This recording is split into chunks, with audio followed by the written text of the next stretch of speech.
शक्तियों में कितनी वृद्धि हुई है। अब आप ये परीक्षा समाप्त कर दीजिए, अन्यथा आप थक जाएंगे। बिना इसकी शक्ति प्राप्त किए इस मरकट को पराजित करना महानतम वाली के लिए भी कठिन है। अच्छा, आप हनुमान की शक्तियों को जानना चाहते हैं, तो इसमें इतना परिश्रम क्यों? मैं अभी दिखा देता हूँ। तेरी शक्तियों का विवरण नहीं, मुझे तेरी आधी शक्ति चाहिए मरकट। नारायण नारायण, वाली केसरी नंदन हनुमान की आधी शक्ति पाना चाहता है, परंतु वो भूल रहा है कि उसको प्राप्त वरदान के अनुसार ये तभी संभव है जब हनुमान शत्रु भाव लेकर वाली के सम्मुख आए। परंतु हनुमान तो उसके प्रति प्रेम से ओतप्रोत है, परंतु वाली कदापि समझ नहीं पाएगा क्योंकि उसकी बुद्धि को घृणा और क्रोध ने कुंठित कर दिया है। इसलिए वाली हनुमान पर वार करता रहेगा और हनुमान के हृदय में व्याप्त सरल प्रेम उनको वाली के वरदान से सुरक्षित रखेगा। नारायण नारायण। आपके तप पर जाने के पश्चात मुझे देवियों और देवताओं से अनेक वरदान प्राप्त हुए। देवी अंजना के पास मारुति को ले जाने के पूर्व हम देवता उसे आशीर्वादों से युक्त करना चाहते। अनेक प्रकार के वरदान मुझ में समाहित हैं।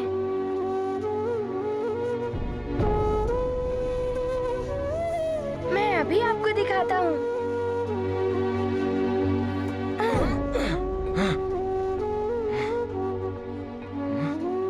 देखिए वाली भैया, मैं अपनी इच्छा अनुसार अपनी देह का आकार बदल सकता हूँ। अभी दिखाता हूँ। मैं ब्रह्मा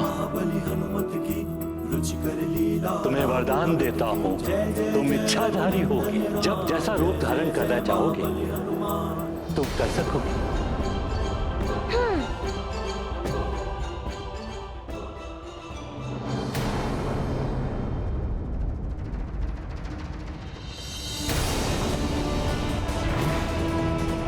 देखा वाली भैया, अब ये देखिए।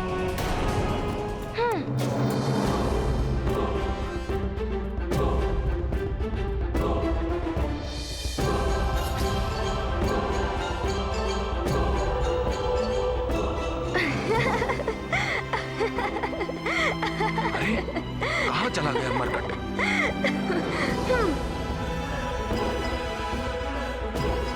वाली भैया, आप मुझे वहाँ कहाँ ढूंढ रहे हैं? मैं आपके कान के कुंडल के समीप स्थित हूँ। इतना घटा लिया है मैंने अपनी देह का आकार। हनुमान हट जाओ। अरे अरे वाली भैया, आप क्या कर रहे हैं?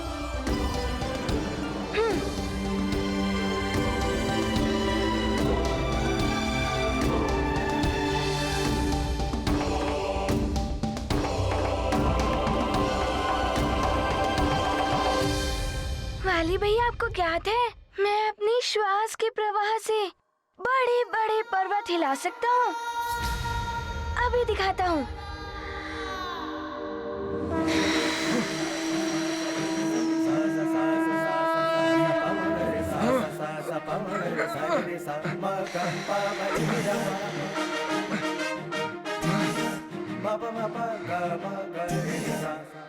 क्षमा कीजिएगा वाली भैया, मैं तो बस आपको दिखा रहा था कि अच्छा, मैं एक और शक्ति का प्रदर्शन करता हूँ। मैं प्रज्वलित अग्नि का रूप ले सकता हूँ।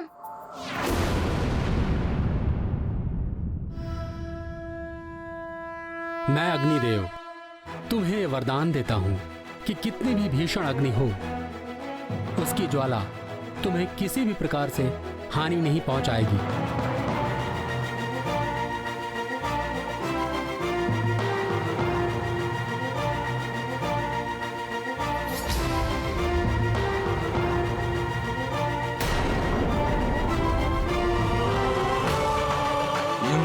तो अग्नि का रूप भी धारण कर सकता है। सुग्रीव, वाली को सचेत कर उसे कुपथ से सन्मार्ग पर लाने में उसकी और उसके समूचे राज्य की भलाई है। माता अंजना, मुझे तो ये भी भय है कि वाली भैया स्वयं यहाँ ना आ जाए। सुमेरु को अधीन करने का अर्थ है सुमेरु से युद्ध, सुमेरु से युद्ध करने का अर्थ है हनुमान और वाली भैया का युद्ध।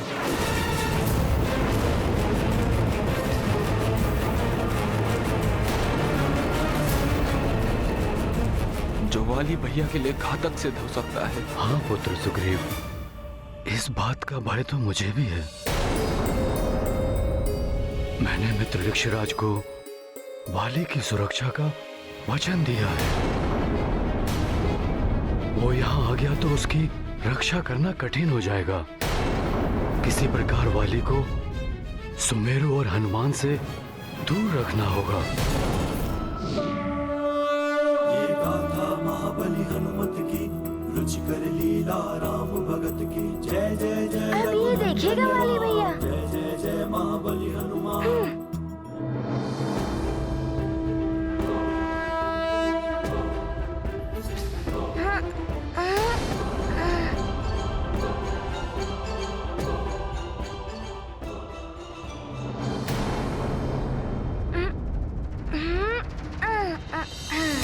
ये मरकट कहीं इस पर्वत को उठाकर मेरे ऊपर तो नहीं फेंकने वाला। मुझे वाली भैया को समझाने का प्रयत्न करना चाहिए, परंतु उससे पूर्व मुझे उन्हें हनुमान के सम्मुख आने से रोकना और भी आवश्यक है। कोकंड, मेरे लौटने तक तुम यहीं रुकना और ऐसा कोई कार्य मत करना जिससे किष्किंधा और सुमेरु की शांति भंग हो। जी, अभी कुछ मैं कहूंगा तो महाराज केसरी जी मेरा वध कर देंगे, परंतु उचित समय पर मैं महाराज वाली को अवश्य सूचित करूंगा। राजकुमार सुग्रीव अपने महाराज के प्रति नहीं, महाराज केसरी जी और उनके पुत्र हनुमान के प्रति अधिक निष्ठावान हैं। वाली भैया, आपने देखा मैं इन चट्टानों को कितनी भी दूर फेंक सकता हूँ, परंतु ये तो अभी भी छोटी हैं। इनसे भी बड़ी बड़ी चट्टान उठाकर दिखा सकता हूँ, परंतु यहाँ तो कोई भी बड़ी चट्टान नहीं है, अन्यथा आपको उठाकर दिखाता। यह मरकट अपनी शक्ति दिखाकर मुझे भयभीत करने का प्रयत्न कर रहा है, परंतु इसे ज्ञात नहीं है कि मेरे वरदान से इसकी आधी शक्ति मुझे प्राप्त हो जाएगी और मैं इससे कहीं अधिक बलवान हो जाऊंगा। परंतु मुझे ये ज्ञात करना है कि अभी तक ऐसा क्यों नहीं हुआ।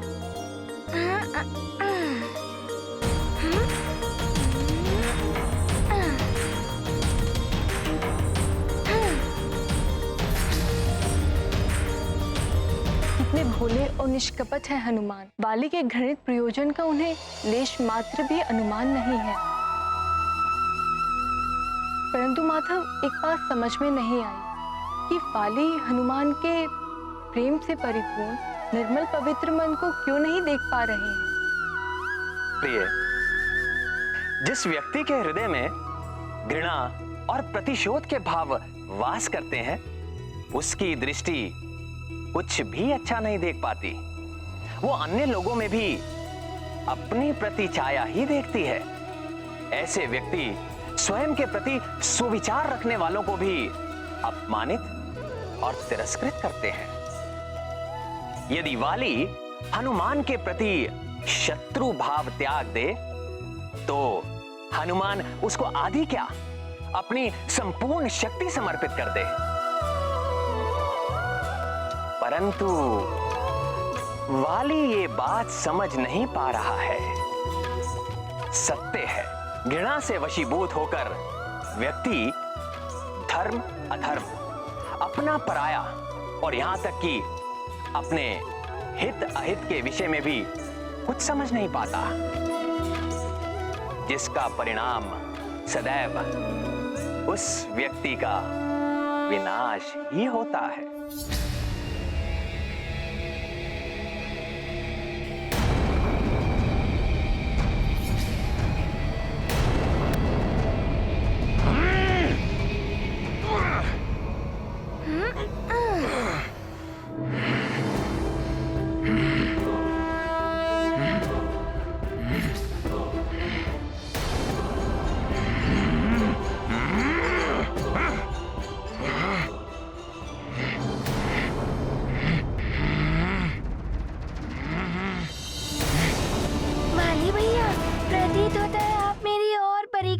चाहते हैं?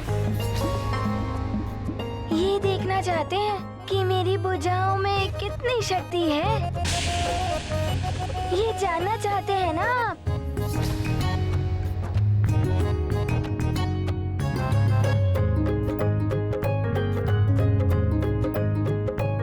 क्यों वाली भैया, अब तो आप जान गए ना कि मेरी भुजाओं की शक्ति में कितनी वृद्धि हुई है।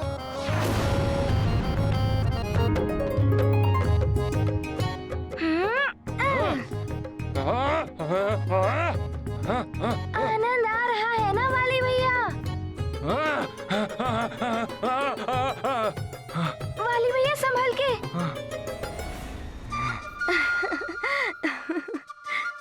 वाली भैया, अब तो आप संतुष्ट हैं ना कि आपकी अनुपस्थिति में हनुमान ने समय व्यर्थ नहीं किया? अब तो मेरी परीक्षा पूर्ण हुई ना, तो हनुमान को अपने गले से तो लगा लीजिए।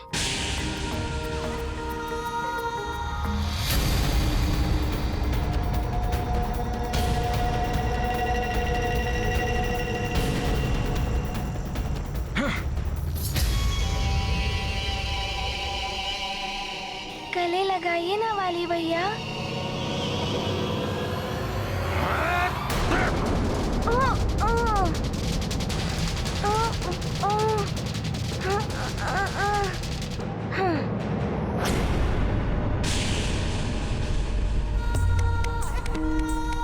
वाली भैया, और कितनी परीक्षा लेंगे मेरी?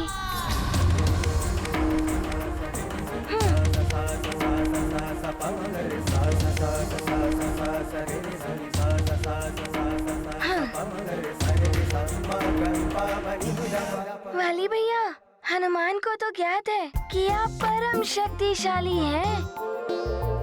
यदि हम दोनों की शक्ति मिल जाए तो हम सारे असुरों का विनाश करके हरि भक्तों की सेवा करेंगे। मेरी मित्रता स्वीकार कर लीजिए।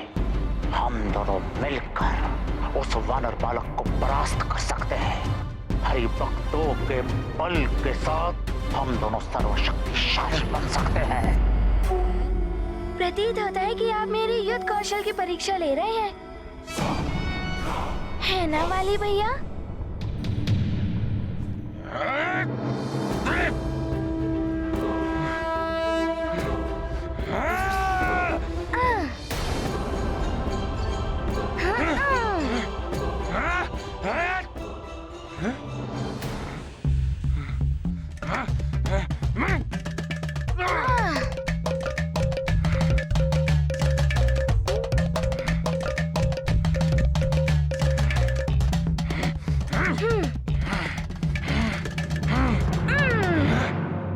वाली भैया को क्या हो गया है? मेरा प्रणाम भी स्वीकार नहीं किया, मुझे अपने गले से नहीं लगाया, बस निरंतर भांति भांति की परीक्षा ही लिए चले जा रहे हैं। क्यों कर रहे हैं वो ऐसा व्यवहार?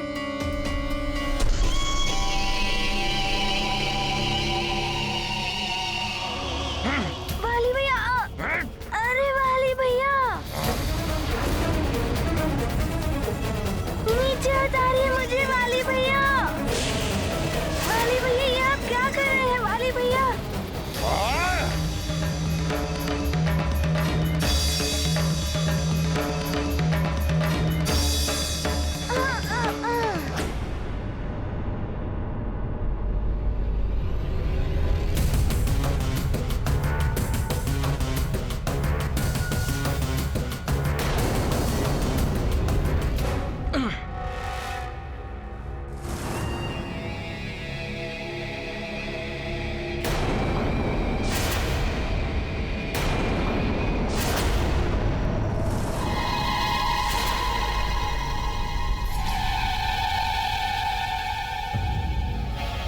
इस मरकट को तो शिलाओं के नीचे होना चाहिए था, ये यहाँ कैसे आ गया?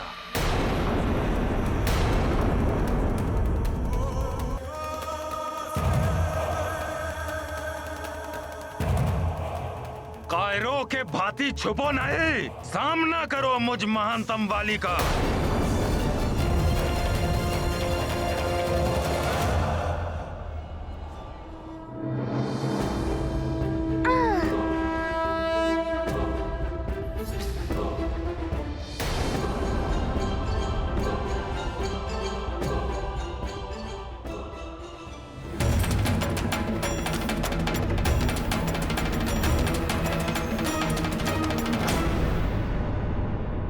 मेरी परीक्षा लेते लेते कहाँ चले गए वाली भैया? वाली भैया। हनुमान!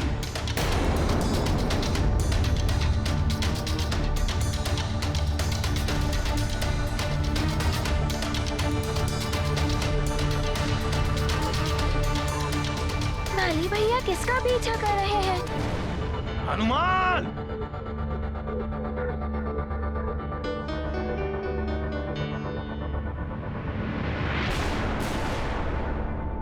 हनुमान! कहाँ हो?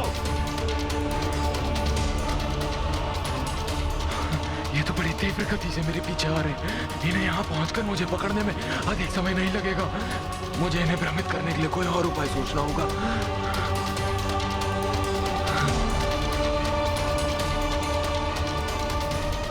हनुमान! यदि साहस है तो सामने आओ मेरे। वीरों की भांति युद्ध करो मुझसे। बहुत गर्व है ना तुम्हें अपनी शक्तियों पर? तो आओ, मुझ महानतम वाली पर अपनी शक्तियों का प्रयोग करो। कायरों की भांति छुपो नहीं, मेरे सामने आकर युद्ध करो मुझसे।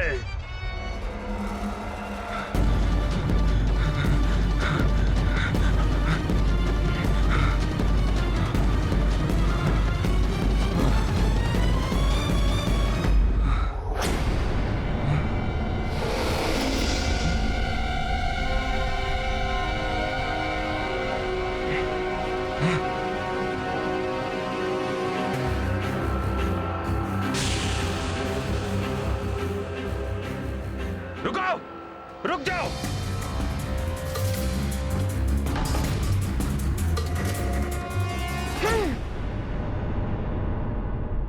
कहाँ चले गए दोनों? अभी तो यहीं थे।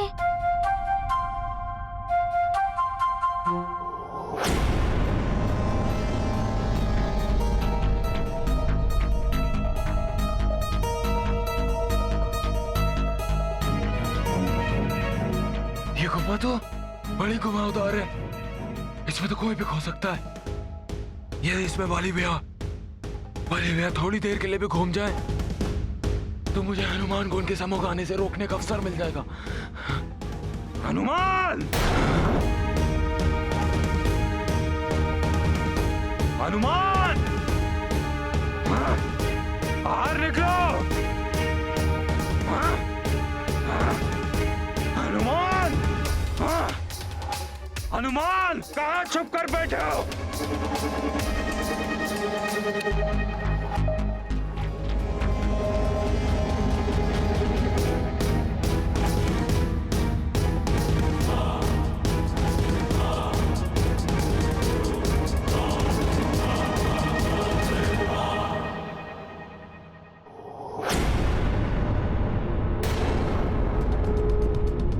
अवश्य वे दोनों इसी गुफा के भीतर गए होंगे।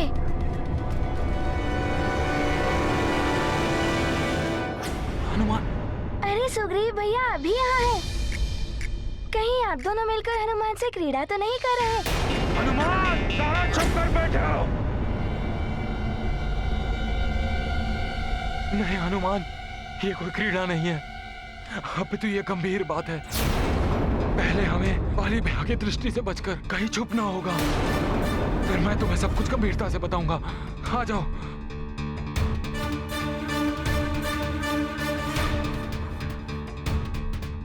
क्या हुआ सुग्रीव भैया? आप मुझे वाली भैया से क्यों छुपा रहे हैं? उन्हें भी आप बुला लीजिए ना। हनुमान, वाली भैया में बहुत ही परिवर्तन आ चुका है। हमें उनसे छुपना आवश्यक है। हनुमान! वाली भैया पुकार रहे हैं। उस गुफा के भीतर अवश्य वो किसी संकट में होंगे। नहीं नहीं हनुमान, तुम उनके पास नहीं जा सकते। वाली भैया संकट में नहीं है, बल्कि वाली भैया हमारे लिए संकट है। ये आप क्या कह रहे हैं सुग्रीव भैया? मेरा विश्वास करो हनुमान, जब से वाली भैया तप पूर्ण करके लौटे हैं, उनके स्वभाव में परिवर्तन आ गया है। मुझे इस घुमावदार गुफा में भटका कर ये मत सोचो कि तुमने बहुत चतुराई का काम किया है। कभी न कभी तो तुम्हें मेरे सामने आना ही होगा। तू अभी आओ मेरे सामने। मैं तुम्हें वाली भैया के बारे में सब कुछ बताऊंगा, परंतु यहाँ नहीं, सुमेरु चलकर। वहाँ तुम्हारी आवश्यकता है। क्या सुमेरु में मेरी आवश्यकता है? वहाँ सब सकुशल तो है ना? इतना अधिक में बताने के लिए समय नहीं है हनुमान। बस इतना समझ लो कि तुम्हें वाली भैया से कदापि नहीं मिलना है और अतिशीघ्र सुमेरु पहुंचना है। परंतु हनुमान, मैं तुम्हारा प्रिय मित्र हूँ, विश्वास करो मेरा हनुमान, और शीघ्र सुमेरु के लिए प्रस्थान करो। हनुमान! हनुमान! हनुमान, इसके पूर्व वाली भैया यहाँ आए। तुम शीघ्र ही सुमेरु पहुंच जाओ हनुमान। जी सुग्रीव भैया। वाली भैया में सब क्या परिवर्तन आ गया है? और सुग्रीव भैया मुझे बार-बार शीघ्र सुमेरु पहुंचने के लिए क्यों कह रहे थे? कुछ तो गंभीर बात अवश्य ही है।